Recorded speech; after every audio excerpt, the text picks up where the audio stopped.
can tell how tired I am, can't you?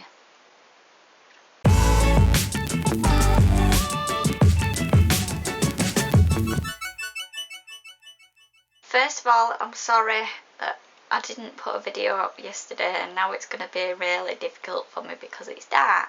Hi guys, and today I wanted to do a video based on the paranormal experience I had when I looked after my boss's house in January. This was the month that I was posting videos there. You might recognise this video, and that was filmed there. And I didn't mention anything to do with this, I don't think, on any of my videos, so now I just wanted to talk about everything. I don't know what to call this video neither. Me and my boyfriend were looking after my boss's house all the winter because she shuts the shop and goes on holiday, so we're just looking after a house. We went shopping and bought like the essentials, and we bought this big bag of pasta. Now it was like, confusingly, it was like spirally pasta, and I think it was like the first day we got home. It was the day we brought it home, and I think we'd packed everything up and we started watching telly. And I must have fancied a bag of crisps or something. And the bag of crisps was like behind the cooker. It was like in a corner. And the cooker was like, and then the crisps were like behind it. Or behind it. I don't know. Below that bag of crisps was a piece of pasta. And I was like, Erin, have you been cooking? And they were like, no. Didn't think anything of it. And I think it was that night we were both in the bath. It wasn't anything like that. There'd be water everywhere if you want. I think we heard something. It were a deep voice. It wasn't like loud, it was just faint. But it made us both turn round. We were just talking and we heard this voice. The house is like surrounded by fields. Nobody would be walking around there. And even if they did, she's got like private land so they can't access it. And I think he said hello or something.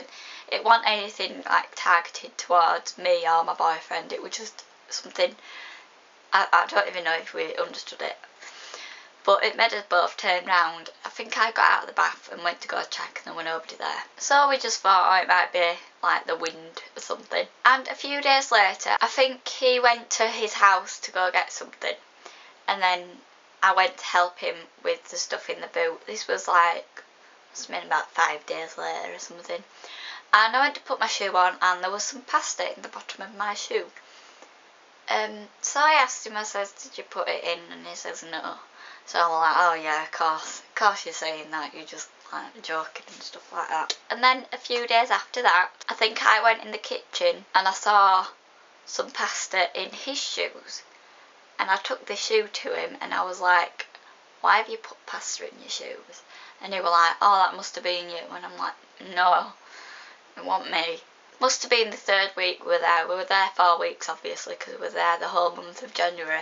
One of my boss's friends came to check on something in the house, and he sometimes like uses a garden for stuff as well.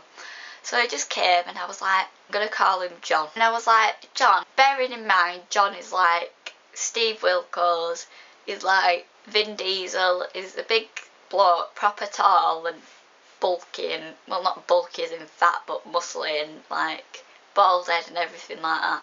Do you know anything of like any hauntings in this house? I felt completely pathetic asking him this because I thought he is not going to believe in ghosts whatsoever, so I don't even know why I'm asking him it. But he says, as a matter of fact, he actually paused at first to think about it, and he was like, actually, a girl was house sitting, must have been about 10 years ago, and she thought she saw something down the hallway. But I don't know if that was like, obviously I don't know because I hadn't seen anything, I've just heard and experienced pasta. And I told him about this and he was like, oh, it can't be a mouse, can it? And I'm like, there's multiple pieces of pasta in our shoes.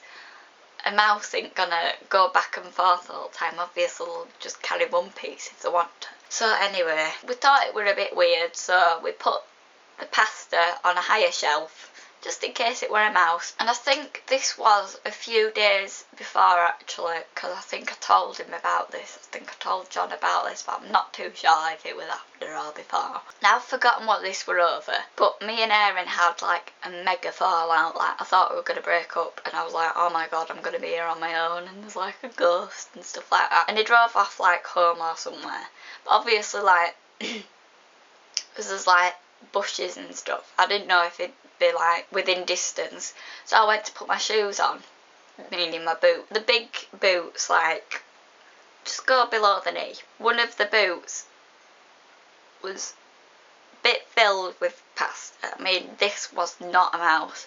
Firstly, it wouldn't be able to climb up my boot, really, other than knocking it over. So I was like, oh, that must have been Aaron before he went and stormed off. So obviously I had to wait for him to come home because he wasn't talking to me and he was gone for ages. This was like in the daytime, so I wasn't too scared. And in the end he came home and I says to him, look, I know you're mad at me, but did you put pasta in my boot? And he says no. And he was obviously still mad at me, so that was it. Didn't talk to him for like another hour or so till he'd calmed down a bit more. And that was when like I started to believe him. And then towards the end of the stay there, because we both wanted to build a snowman, well, I says to him, let's both build a snowman, it'll be cute and romantic and, oh, I don't know if it'll be romantic, but it'll be like something fun to do. At the beginning of the house set, you were like, oh, alright then, we'll build a snowman together. But I would just sat watching TV and he disappeared and I couldn't find him anywhere in the house. I thought, where the hell is he? And I put my shoes on, went outside and I saw him building a snowman. But these were my Vans. I was like, right, I'm not building a snowman in these shoes, I'll get my feet all wet. So I went to put my boots on again, and I'm kid you not, there was so much pasta. I'll insert a picture here because I've got one. And there's no way a mouse could put that much pasta in a shoe, honestly. So I didn't even put it on, I just put my Vans back on and I says, right, you need to come and see this because this is not me. Why would I put it? I've just had to like because it were attached to the fur inside. I'm like, I'm not going to shove loads of pasta in and then like rip out half of fur. I think he believed from then anyway that it was like a ghost. It was just messing with us, let's face it. It wasn't like trying to scare us or anything. Because I wasn't scared by it. I think he were a bit, but I don't know. I wasn't freaked out. I was just like, whatever. Just put as much pasta in as you like. And that's about it for my tale. It's not a tale really, it's true. And if you don't believe me, go ask my boyfriend because I've got a witness. Thanks for watching this video and I'll see you tomorrow. Bye! Hi guys, so today I decided to do the house that my witch and wizard from Sims 4 is going to go and live in. This is just my intro basically. Hope